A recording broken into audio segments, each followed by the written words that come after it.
Hello, my name is Fallon Grinder and I am a student in technology in the classroom.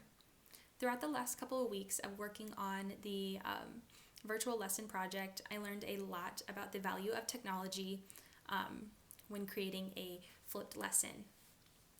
I learned that flipped lessons are really important to help maximize the time that you have with your students in the classroom.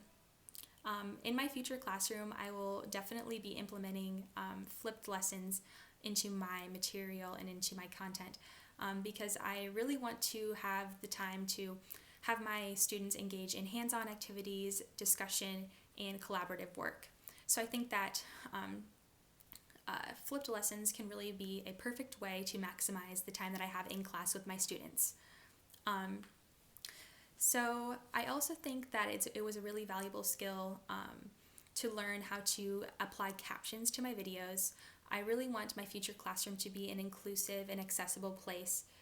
So I really like that I learned that skill to be able to have all my content be accessible for my future students. One thing that I think went well in my virtual lesson was my pacing. I think that I spoke in a clear and slow enough manner in order for all my students to understand me and make sure that I don't ramble on. So the last thing I want to do is ramble and speak so fast that my students can't understand me. That's not what I want. So I want to make sure that I'm talking in a clear and slow manner so that they can get the most out of my virtual lesson. So I will continue to really focus on the importance of pacing. One thing that I could work on in my virtual lesson was maybe adding in a couple of activities within my lesson.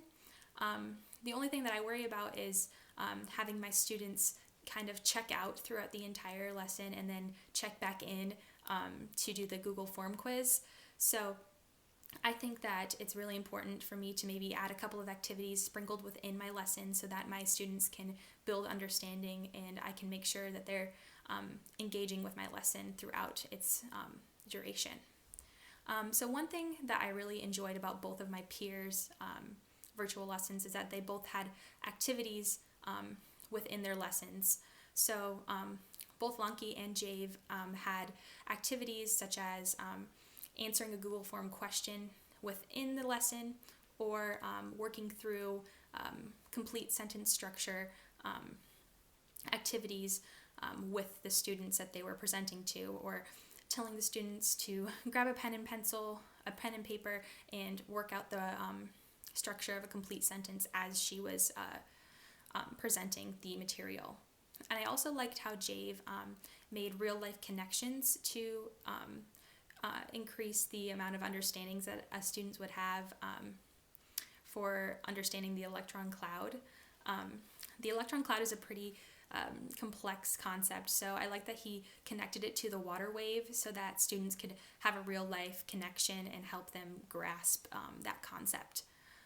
So overall, I learned a lot about technology in virtual lessons throughout this project.